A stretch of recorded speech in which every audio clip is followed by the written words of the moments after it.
I was exhausted just watching Iron Man. In fact, he says, "Hey, we got a seat for you. I'm over here." So I'm walking 6 blocks that way in the heat going, I don't know if I'm going to make it. And these guys are doing what they're doing out there. Then I had to walk back afterwards. Holy smokes, what brave souls they were yesterday. And appreciate that, but because of this heat, I couldn't sleep until 2 o'clock in the morning. And even then, it wasn't a deep sleep, and I get up at 5. So I'm working on about 2.5 hours of sleep here. Yeah. So he's right. This is the 4th leg of the stool today, and we're going to talk about goals. And goals are kind of the glue that binds everything.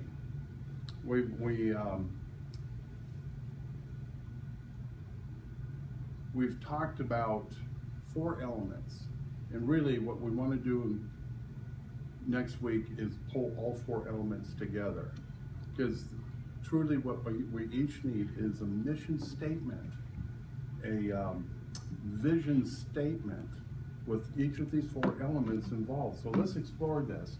Now today is kind of fun for me because I love quotes. I love them so much. And I am so grateful for Google Images. Pick a subject and it's there. And here's the thing about goals, about quotes. Brilliant minds take complex issues and refine them to a simple statement. Now they would have no meaning to you, none whatsoever, if you yourself didn't have massive amounts of life experience. So quote becomes important to you, it ignites the neurons, you go, how brilliant, but really it's a reflection of your own brilliance. Because share that quote with a child and it means nothing. They go, yeah, that's cute. When an adult goes, oh, that is so brilliant, but why? Because you understood the value, and it's drawing on all these different parts of your brain, making a cluster. And you're actually making a good cluster there. And the more often we read these quotes and are reminded of the wisdom, the stronger that cluster becomes, positive cluster. Okay, so, Nels, yeah. will you also send this to us so I don't have to make 1,000 notes? Okay, yes. I picked the best of what I could. There must be, I was about to say 1,000 ways to do goals. Every guru has their own way. So I tried to pick some of the things that would really make sense to you because it's very personalized, making your goals. Now, I've heard this quote here several ways. A goal without a plan is just a wish. A goal unwritten is just a wish. Think about that and ponder on that for a moment or two. It truly is. If it's not written, you didn't really mean to do it. It's got to be written. So here's a few quotes. You're going to have in a PDF from me so many quotes. You're going to love this. And if you were inspired by those quotes, I suggest that you go to Google Images and just pick a subject. And it'll always have about 10 items in the drop-down menu to choose from, and one of them will be quotes on that subject. Pull that up. It's inspiring. So here's some beginning insights. And think about, have we not said this before? If we did all the things we are capable of, we would literally astound ourselves. But don't you know that's true? How many times did we stop short and say, I'm better than this? Why am I limiting myself? Goals may give focus, but dreams give power. Now that's your vision statement. That's what's going to give power to everything that you do. It's what's going to drive you. The most important thing about goals is having one. I love that. A goal is a dream with a deadline. That's one of my favorites. A goal is a dream with a deadline. And really, what's a dream without goals? Meaningless. It just remains out there in the ethers. There's no reality to it. But truly, wouldn't we like to see one or two dreams come true? That's what today's all about. So here's 3 questions that you want to ask yourself about goals before you start. And again, there's thousands of ways of going about goals, and everyone says their way is the best way. These 3 questions are very personal. Is this something I really want to achieve? So one person might say, I want to be wealthy. Okay, fine. Is that really what you want to achieve? Is that the way you would like to state it? And all the things that come with wealth. Because remember, in the acquisition of wealth, you're becoming someone. Is that a good someone? Is it the someone you want to be? Okay, it's how you acquire. Will it bring happiness to my life? Well, who wants a bunch of money? And oh, okay, well, Christina says, okay, we do. But, yeah. And be happy too. Yes, exactly. My youngest daughter, who is 19, just as cute as can be, has a boyfriend that wants to propose to her. And he doesn't have a meaningful career as yet. What do you think a father's thinking about that? And I like the kid. He's spiritual, he's conservative, but he doesn't have a meaningful income. He's not sure what he wants to be when he grows up. And so I told her, money isn't everything unless you don't have any. When you don't have any money, it's everything, right? Zig Ziglar used to say, the best thing you can do for the poor is not be one. Think about that. It's absolutely true. So will it bring happiness to your life? This is very important for you to sit down and think. These 3 questions should be brought to mind, studied, and put on paper before goals are written. What is it you really want from life? What is it that you really want to do? Are the costs of achieving it really worth my while? Some people, and we know a lot of people that have really good goals etched in stone, they're achieving them, amassed a lot of wealth, but in the process lost their families, their spouses, their friends. Money meant that much to them. Is that really what you want? So again, are the costs of achieving it really worth my while? You got to consider health. Do you have time off? Because true freedom comes when you have both money and time. If you sacrifice time, and which is all that we have in this world, really, it's what we do with that time. We don't know how long our time's going to be. How are you going to spend that time? See, when you get a job, you're exchanging your very valuable time for money. Here in town, it's about $7.25. That's how valuable your time is. Okay, unless you're an entrepreneur and it goes beyond. Bragging rights in the labor force is $10 to $15 an hour, which is amazing to me because that's what I paid my people 25 years ago. And not much of a living wage, but that's what you can expect from an entry-level job. Still, are the costs of achieving it really worth my while? 3 very serious questions before you start with your goals.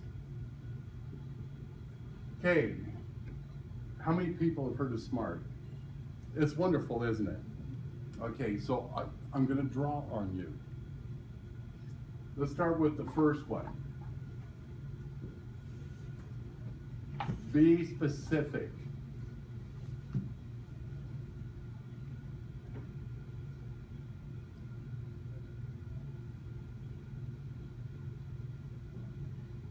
There are times people are describing their goals and you go, I don't get it. They're too ambiguous. They're too loosely drawn.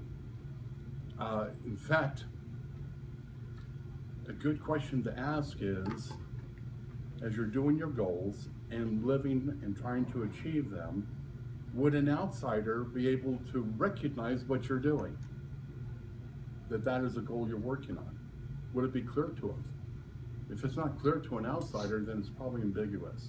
You really need to be specific about your goals. Any comments on this? This really is an open forum on SMART. Melissa, you raised your hand the highest. But just training a year and a half ago. Okay. On it. No, it's just the specificity is very helpful because instead of being ambiguous, if you have it more specific, it's more easily attainable. So, for example, you don't just say, "Well, I'm gonna do customer calls today." You have to be specific. How many customer calls do you want to make? How many places are you going to go? Are you going to actually talk to people? How many letters or thank you cards are you actually going to write? And that's how it pertains to my business. And so you have to do that and you know, if you're doing it Monday, Wednesday, Friday, or every single day, or whatever, and that includes anything. You can do that with housework too.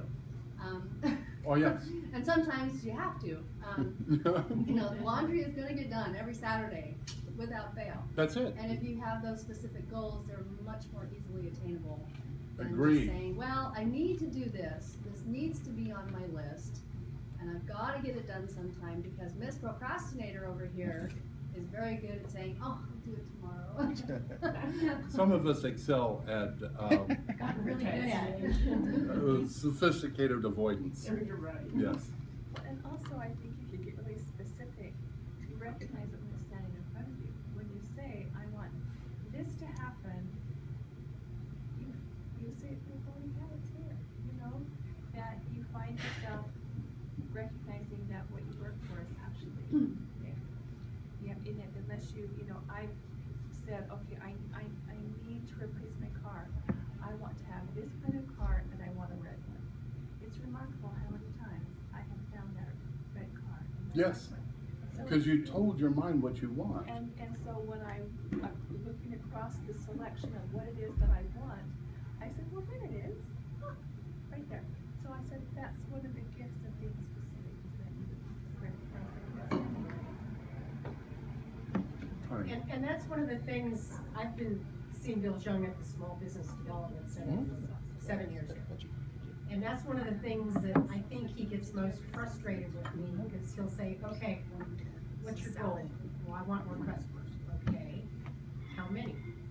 What's it mean to have those? And he makes me drill down to and it takes a while, because I struggle answering him. But there's the key. Drilling down to what does it take? Yes. This many visits. If you're not done with just your one. goals inside of a half hour to an hour, there's a clue. They're not very specific.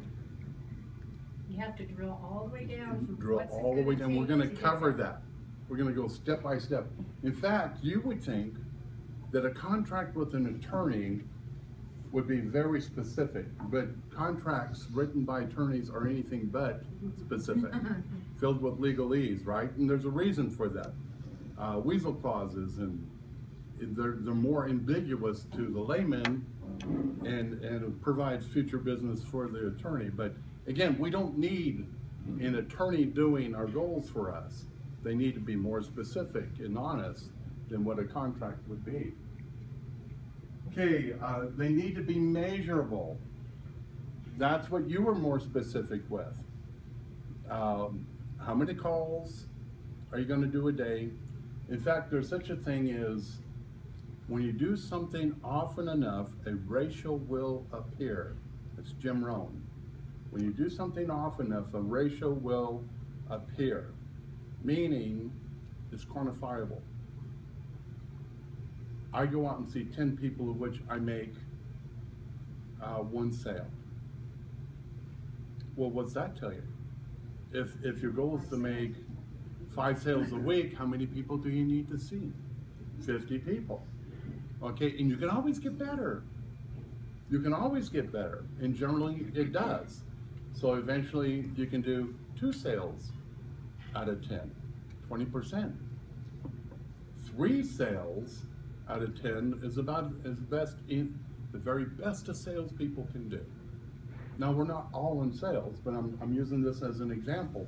But if you were to equate this to baseball,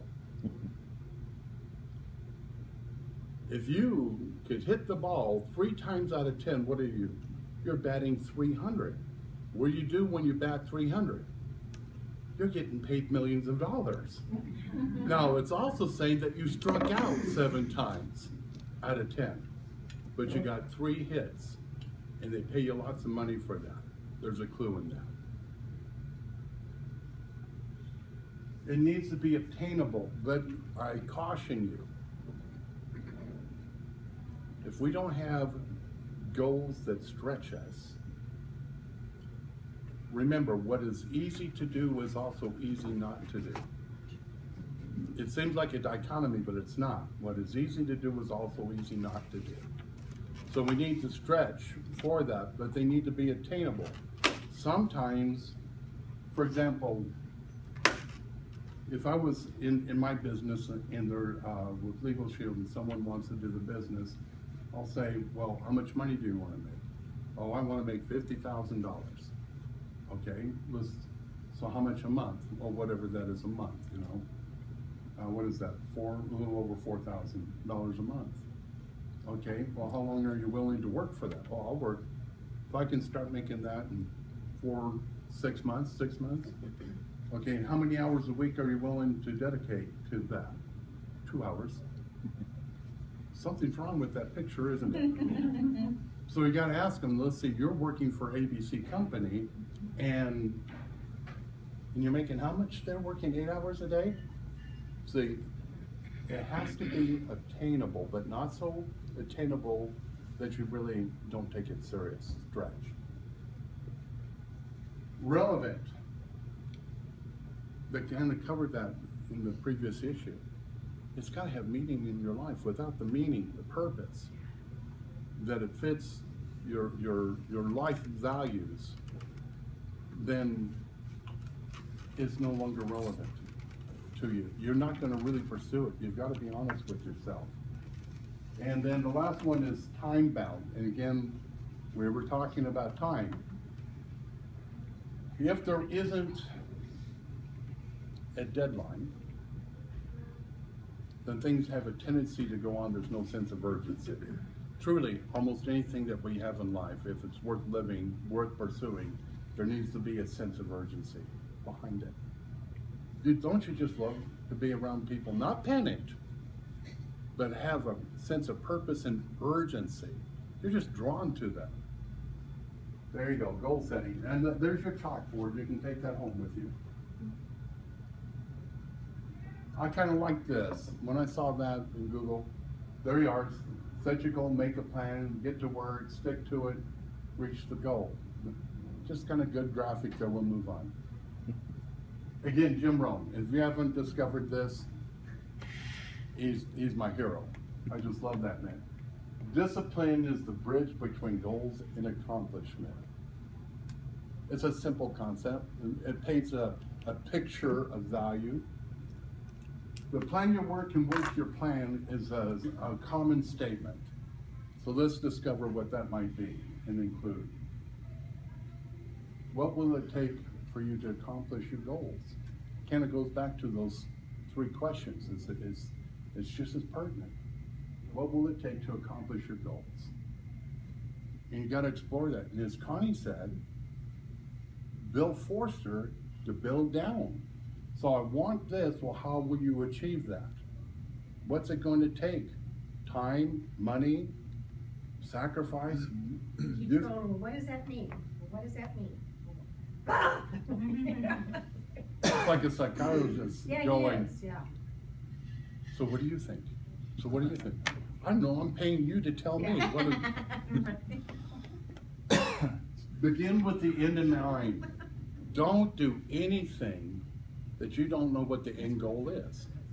Always begin with the end in mind.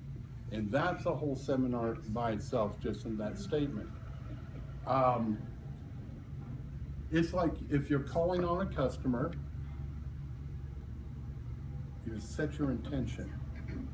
What is it that you want from this customer? That's beginning with the end in mind. And you have to apply this in so many areas of your life, but when you're making goals, begin with the end in mind. What is it that you're seeking? And then this is just such a simple thing. Can be done and needs to be done on a daily basis. Too many times we chew ourselves up for not accomplishing that day, but in that day were a lot of successes. So I would say that if it's you setting out for these goals, or if it's a company goal and you're working and collaborating with others, you would plan. You're setting your goals. Then you set out to do them, but remember, it needs to be quantifiable, measured. And the best way to do that is daily basis, review it. Don't chew yourself up, because if at night you're keeping a journal of everything you did wrong, what the mind focus on grows. There are successes during those days. You need to discover those. And if you're doing this, plan, do, review each and every day, and you keep a success journal, and you go, I really did this well. And there seems to be a pattern, I can do this well. You do that you do well first, the next morning, the rest of the day goes much better. It's a process. Goals must be measurable. So I'm going to suggest that you know what you want 5 years from now. Why would you look 6 months from now? Why would you look a year from now? 5 years from now? I often ask people, if something doesn't change in your life, what makes you think the next 5 years will be any different than the last 5 years? That's a sobering question. But it's a good question. It's an honest question. I like to think in terms of 5 years. Now, none of us in here has a crystal ball. We don't know where we're going to be in 5 years. I may not be gracing this earth in 5 years. That's a reality. It's a possibility.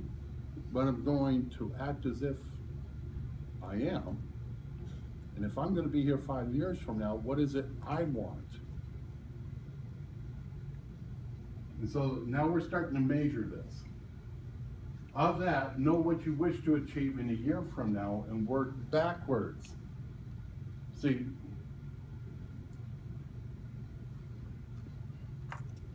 a confused mind takes no action. You think in terms of 5 years, a couple things are going to happen. You go, I got 5 years to do this. And we talked about procrastination. We'll wait for 4.5 years for that major goal, right? 4 years, 9 months. So of that goal, we're breaking it down per year. And then, so now what do I want to accomplish in year 1, 2, 3, 4, 5 to get this goal? But in that first year, again, the mind is lazy. You got to break that first year down into quarters and months and possibly even weeks to do this. And I suggest weeks because we get that lazy. And I've always loved this. And this is, I don't want to gross anyone out, but this is one of the best visuals. How do you eat an elephant? Because that's what we're looking at, right? There's another thing that stymies us, that we don't even make the attempt because the goal is so outrageous. We know in our heart it's unattainable, which is a clue. You can do the victory dance for 5 or 6 days about what a wonderful goal you got, but your heart knows it's unattainable. So make it reasonable, but even so, stretch. So what do you want to be? What do you want to do, have, and be in 5 years? Whatever that is, can still be overwhelming. That's why we broke everything down. That's why I'm saying it may appear to us to be an elephant. And there sits before us this elephant that we're supposed to eat. How do we do it? One bite at a time. I just love this elephant. One bite at a time. Break down your goals by week, month, and quarter. Okay, now here's a couple clues. This is called, I call them a workout partner because we have some health coaches with us, and to have a workout partner in fitness is very important. Help you stick to your goals and such, particularly if there's two people that are in the same boat trying to become fit. Also in business, it's a good idea to have a workout partner. And here are some of the rules. But rule number one is that partner is supposed to keep your feet to the fire. That's a good image. In fact, it looks like they've been in the fire just a little bit. They're getting red hot there. Pick someone who matches you in wanting to achieve and succeed. Why did I say it that way? Because they don't have to be in the same business. They just want more. And they're inspired to do more. That's who you want. You don't want some wallfly. You don't want some docile creature who goes, that's okay. Because you stayed in bed all day today, that's okay. It was a bad day. You don't want that. You want someone who's going to push you. Someone who's going to get in your face and say, Nels, I can't believe you stayed in bed today. There was absolutely no reason for that. Not with these goals. Okay, so you want to pick someone who will hold you accountable. Hold your feet to the fire. Now, the rules are to this that you know their goals, they know your goals. How can you be a workout partner if you don't know what they're trying to achieve? And vice versa. This is a team. Set a regular time when you can meet or call. Some people like to meet over coffee. The clue here is a regular time. Some people do this daily. Some people do this weekly. Some people have several workout partners. One that they work out with daily, one weekly, and another monthly. It's not bad to include more people in your circle. It just means you're going to get slapped maybe 3 or 4 times by different people. Okay? But isn't in the long run what we want? And don't we fear failing, especially when we're held accountable, maybe even on a daily basis? If the fact is that you don't want to pick up this phone and report, whoops. Perfect time. Shoot, that's my office. They never call me.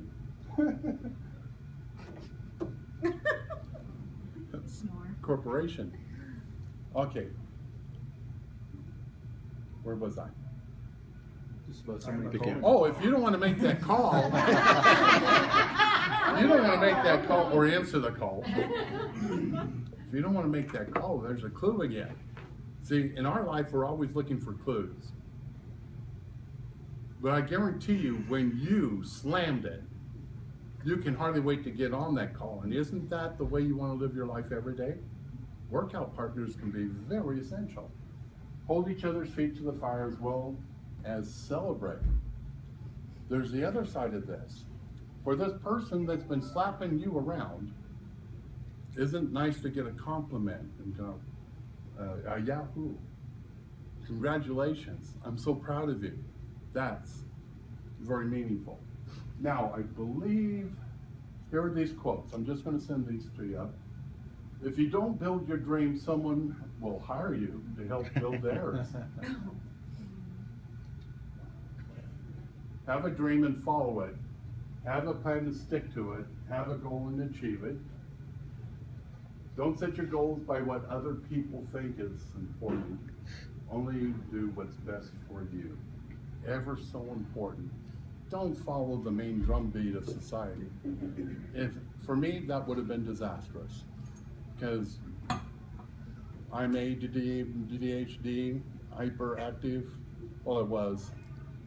I'm wearing out with age, but I would have driven you all crazy some years back. But the point is, I never fit in school. How would I fit in an economic structure that I didn't have control over? 3 simple rules in life. If you don't step forward, you will always be in the same place. Makes kind of sense? If you don't go for it, you'll never have it. If you don't face it, you'll always be scared of it. That's really, see, you're gonna get this stuff mailed out today. You're gonna just love these quotes. Einstein said, if you want to live a happy life, tie it to a goal, not to people or objects. I really like that. You want me to repeat it? If you want to live a happy life, tie it to a goal, not to people or objects. Life isn't about finding yourself. Life is about creating yourself. You know, your self-esteem grows when you have established goals and you're accomplishing them. You feel good about yourself. And you're becoming a person of your own creation. Remember some time back I said, life is a movie. You're the casting director, you're the director, the screenwriter, everything. If you don't like the way your movie's going, you can fire them. You know, if you don't like the members of your cast, remember, it's very true, you're the sum total of the 5 people you hang out with most. Take a look at your circle. If you don't like, if they're a bunch of losers, you know. Is that really, because remember, what you focus on expands. See, all the things we've talked about over the weeks are all coming together right now. One last page here. Obstacles are those frightful things you see when you take your eyes off your goal. The more focused you are on your goals, the fewer obstacles appear. When you take your eyes off your goals, you could stumble on a grain of sand, an obstacle. But when you're focused on your goal and you come across the boulder, it will appear to you as a grain of sand. It's all up here. I love that quote. Life lesson number 7. Don't let life change your goals, because achieving your goals can change your life. The tragedy of life doesn't lie in not reaching your goal. The tragedy lies in having no goals to reach. If the plan doesn't work, change the plan, but never the goal. When you start putting this all together, there's a thread to this. It's just wonderful. Take action. Wanting is not enough. Act upon your goals. If someone was watching you day to day, your day-to-day behavior, would they be able to see what you're working towards? What are your goals? If the answer is no, fix it. If it isn't obvious to people what you're trying to achieve, then you either change your goals or stick to them. And then, of course, dream big, set goals, take action. That's it. You're going to have these today. If you don't like what I had by way of quotes, then go straight to Google and get your own. Thank you.